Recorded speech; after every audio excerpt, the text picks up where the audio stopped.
My YouTube channel. तो आज मैं आ गई हूँ फिर से एक नए केक के डिज़ाइन के साथ। और आज वाला जो हमारा केक है, टोटल क्वांटिटी आज हम 1.5 kg की केक की बनाएंगे और साथ में 2 tier केक बनाएंगे। तो सिंपल केक है, कुछ नहीं हमें ज़्यादा डेकोरेशन इसमें करनी है। जैसी क्लाइंट की डिमांड है उसके हिसाब से हम सारी चीज़ें करेंगे। उन्हें सिंपल और सोबर केक चाहिए था बिल्कुल। तो पिक्चर उन्होंने मुझे रेफरेंस दिखाई थी, उन्होंने कहा था बस ऐसा ही सिंपल सा केक चाहिए। उसके लिए हम 2 फ्लेवर में कवर करेंगे। सबसे पहले हमने चॉकलेट स्पॉन्ज को बेक कर लिया है और इसे हमें ज़्यादा हाइटेड नहीं करना है केक को। इसके लिए यहाँ पे मैंने 7 इंच का केक टिन यूज़ किया है। बाकी जो मेजरमेंट है डिस्क्रिप्शन में आपको दे दूँगी। और टॉप वाली ये जो लेयर है, ये हमने सबसे पहले बना ली है वनीला स्पॉन्ज। तो वनीला स्पॉन्ज तो बना लिए, साथ में इसे हम बनाएंगे बटर स्कॉच फ्लेवर के साथ। तो इसके लिए हमने जो बेंटो केक वाला छोटा टिन से साइज़ होता है ना, हमने वो यूज़ किया यहाँ पे 4 इंच का।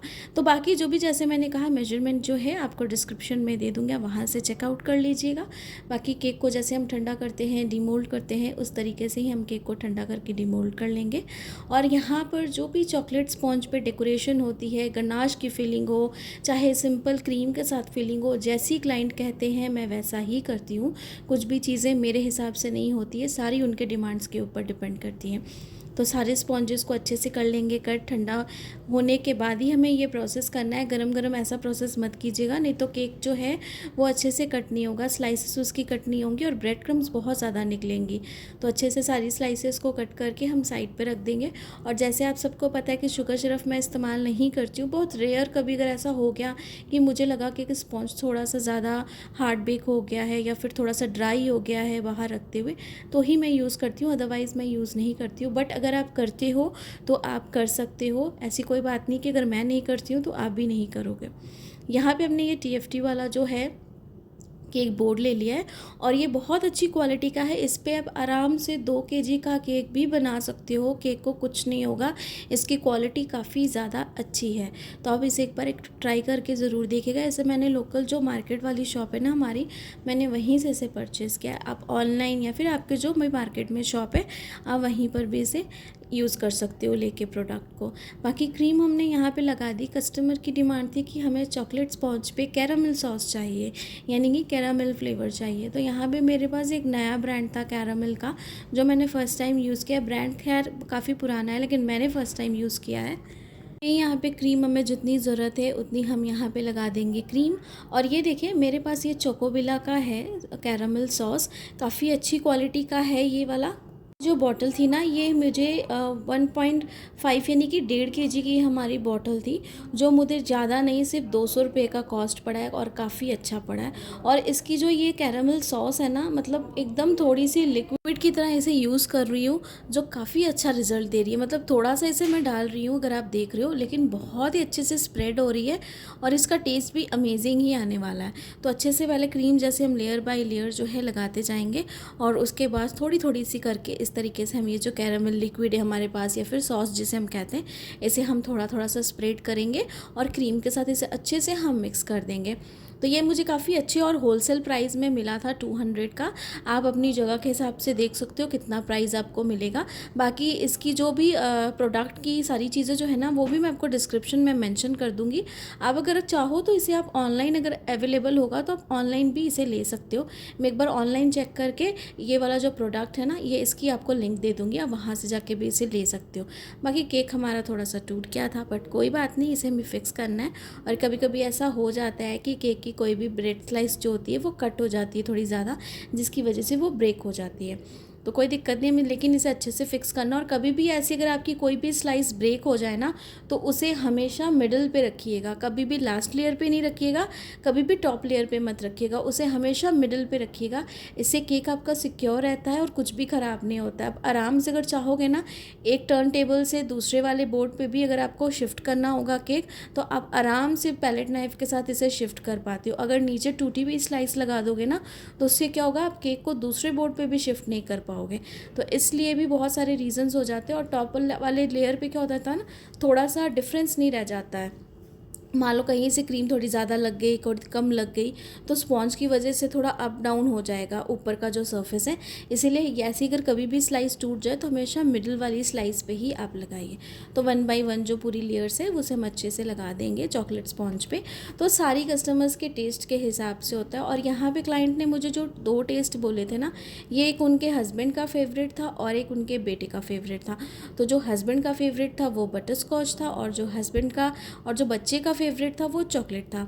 तो इसलिए उन्होंने मुझे कहा था कि इस तरीके से ये मुझे अरेंज करके दीजिएगा सारी चीज़ें। और बहुत ज़्यादा कुछ भी फॉन्डेंट डेकोरेशन ज़्यादा ही नहीं चाहिए थी, बस थोड़ी सी उन्हें फॉन्डेंट डेकोरेशन चाहिए थी और थोड़ी सी स्टिकर बेस्ड डेकोरेशन चाहिए थी बस। और सिंपल केक चाहिए था उन्हें। क्रीम को अच्छे से हम लगा देंगे, यानी कि केक को अच्छे से हम कवर करेंगे, आइसिंग करेंगे वाइट क्रीम के साथ ही। और साथ में इसमें थोड़ा सा हम ग्रीन कलर का इफ़ेक्ट भी देंगे, क्योंकि जो आज वाला हम केक बना रहे हैं ना, ये प्ले थीम पे है। यानी कि जैसे फुटबॉल हुआ, बैट बॉल हुआ, ये सारी चीज़ जितनी भी गेम्स है ना, सब पे ऊपर रिलेटेड है। तो इसलिए हम जो है यहाँ पे ग्रीन कलर का थोड़ा सा इफेक्ट देंगे। सबसे पहले क्रीम जैसे हम लगाते आइसिंग करते वैसे ही हम करेंगे। बाकी जैसे आप सबके कमेंट्स आते हैं, रिक्वेस्ट आते हैं, मैं कोशिश करूँगी कि मैं एक टाइम पंचुअल रखूँ, लेकिन पंचुअल टाइम मेरा हो ही नहीं पाता है बहुत बार। और थंबनेल क्रिएट करने में तो मेरी हालत हो जाती है ख़राब। बहुत ज़्यादा एक्साइटेड या कह लो क्रिएटिव मैं थंबनेल क्रिएट नहीं कर पाती हूँ। कई बार टाइम नहीं होता है, और कई बार ऐसा होता है कि बस वीडियो मैंने वॉइस ओवर किया और मैं अपलोड कर दूँ। तो कई बार तो ऐसा होता है कि वीडियो मेरे पास बनी होती है लेकिन टाइम नहीं होता है कि मैं उसे अपलोड करूँ। तो इसलिए कई बार जितना होता है मैं एडिट करती हूँ थंबनेल को और उसे लगा देती हूँ। और कई बार ऐसा होता है कि थंबनेल नहीं एडिट करने का टाइम मिलता है, या फिर इतना रिक्रिएट नहीं हो पाता है मेरे से अच्छे से, तो फिर मैं उसे ऐसे ही वीडियो को पोस्ट करती हूँ। बट अगर आप सबकी नज़र में कोई होगा अच्छी थंबनेल बनाने वाला, तो प्लीज़ आप मुझे इंस्टाग्राम में डीएम कर सकते हो। तो आप मुझे उसकी डिटेल्स जो है वो सेंड कर सकते हो, ताकि मैं कोई भी अच्छा से हायर कर पाऊँ थंबनेल बनाने के लिए। तो उसके लिए क्या ना, थोड़ी हेल्प हो जाएगी, मेरा भी काम थोड़ा सॉर्ट आउट हो जाएगा और थोड़ी हेल्प भी हो जाएगी।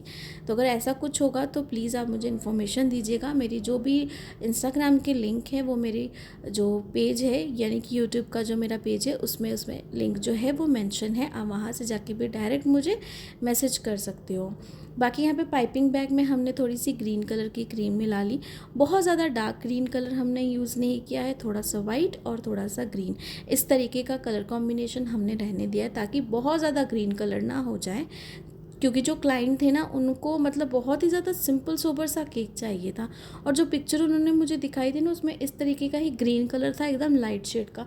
तो मैं इसलिए ही जो है ना कलर को उस तरीके से ही बैलेंस कर रही हूँ। और किसी भी केक को खूबसूरत बनाने के लिए सबसे बड़ी चीज़ होती है फिनिशिंग, तो होती है। और अगर फिनिशिंग बहुत ज़्यादा नहीं आ रही, ये चीज़ें तो प्रैक्टिस होने के बाद आती हैं। लेकिन अगर कोई भी पार्ट अगर आपसे अनइवन रह जाता है ना, जैसे कई बार मैं दिखाती हूँ आपको अपनी वीडियो में भी, जो पहले की बहुत सारी वीडियोज़ में मैंने शेयर किया है कि उस पार्ट को कैसे आपको हाइड करना है डिज़ाइन के साथ, ये चीज़ें आपको देखनी पड़ेगी। और दूसरा जो होता है वो होता है कलर कॉम्बिनेशन। कलर कॉम्बिनेशन का आपको बहुत अच्छे से ध्यान रखना है, क्योंकि कलर कॉम्बिनेशन अगर आपका अच्छा रहेगा तो कलर आपका और ज़्यादा अट्रैक्टिव लगेगा। तो जैसे हमने एक बॉटम लेयर को बना के रेडी कर लिया, वैसे टॉप लेयर को भी बना लिया था, और उसे हमने इस तरीके से कर देना है इसके ऊपर शिफ्ट। तो जैसे हम शिफ्ट करते हैं, बहुत बार आपने देखा होगा, और जो भी मेरे नए व्यूअर्स हैं वो प्लीज़ आप इस वीडियो को देखिए, ताकि आपको समझ में आए केक को कैसे मैं शिफ्ट करती हूँ। कई ऐसे बेकर्स भी होते हैं जो केक के ऊपर एक केक को रख के उसके बाद पूरी आइसिंग करते हैं, लेकिन उसमें मेहनत बहुत ज़्यादा लगती है। और कोई ऐसे होते हैं कि वुडन टॉवेल पहले लगा देते हैं, उसके बाद केक को उसमें इंसर्ट करते हैं, तो वो भी काफ़ी ज़्यादा थोड़ा सा रिस्की हो जाता है। बट अगर आप ऐसे करोगे ना, उसके बाद इसके ऊपर वुडन टॉवेल या प्लास्टिक टॉवेल कुछ भी यूज़ करोगे और ऐसे फिक्स करोगे, बहुत अच्छे से फिक्स हो जाती है और आपका काम भी ईजी हो जाता है। एक बार आप इस ट्रिक को इस तरीके से ज़रूर ट्राई करके देखिएगा। बाकी देखिए यहाँ पे जो है, अब हम कर रहे डेकोरेशन।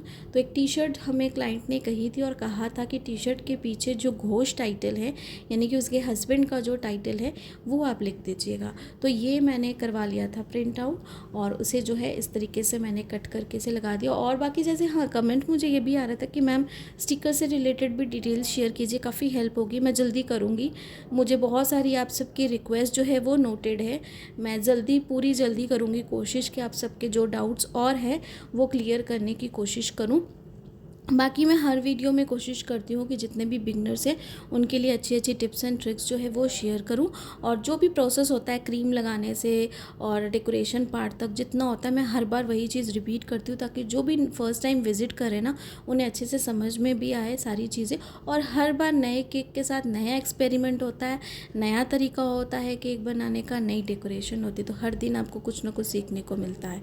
तो यहाँ पे अगर आप देख रहे हो स्टिकर्स मैंने कुछ इस तरीके से लगा दिए। सेल्फ पिकअप केक है फ्रेंड्स, कोई भी डिलीवरी हमने नहीं दी है यहाँ पे केक की। और ये सिंपल सा बॉय मैंने स्लीपिंग बॉय बनाया, क्योंकि जो क्लाइंट थी उन्होंने कहा था कि मेरे हस्बैंड को बुक्स की रीडिंग करना बहुत ज़्यादा पसंद है, तो हम जो बुक्स है वो आप थोड़ी सी रख दीजिएगा या फिर लैपटॉप रख दीजिएगा, कुछ इस तरीके का आप कस्टमाइज़ कर दीजिएगा। तो मैंने यहाँ पे एक स्लीपिंग बॉय यानी कि जो भी उनके हस्बैंड है वो इस तरीके से मैंने क्रिएट किया है। और मैंने एक ओपन बुक रखी है इस तरीके से, साइड्स पे 2 बुक्स रख दी है इस तरीके से। और ये जो हमारा केक है ओवरऑल पूरी की पूरी लुक है। यहाँ पे हैप्पी बर्थडे मैंने लिख दिया था, गुड लिखा हुआ था। और ये ऊपर पूरी की पूरी डेकोरेशन जो मैंने की है सिंपल सोबर इस तरीके से की है। बाकी इस केक का जो प्राइस था 1.5 kg का हमारा केक था, सेल्फ पिकअप केक था। और इस केक का जो प्राइस था ये मैंने पूरा का पूरा 1300 लिया था। आप अपनी जगह के हिसाब से ज़्यादा कम जैसे है, साथ में डिलीवरी चार्जेस के साथ ले सकते हो। Thanks for watching.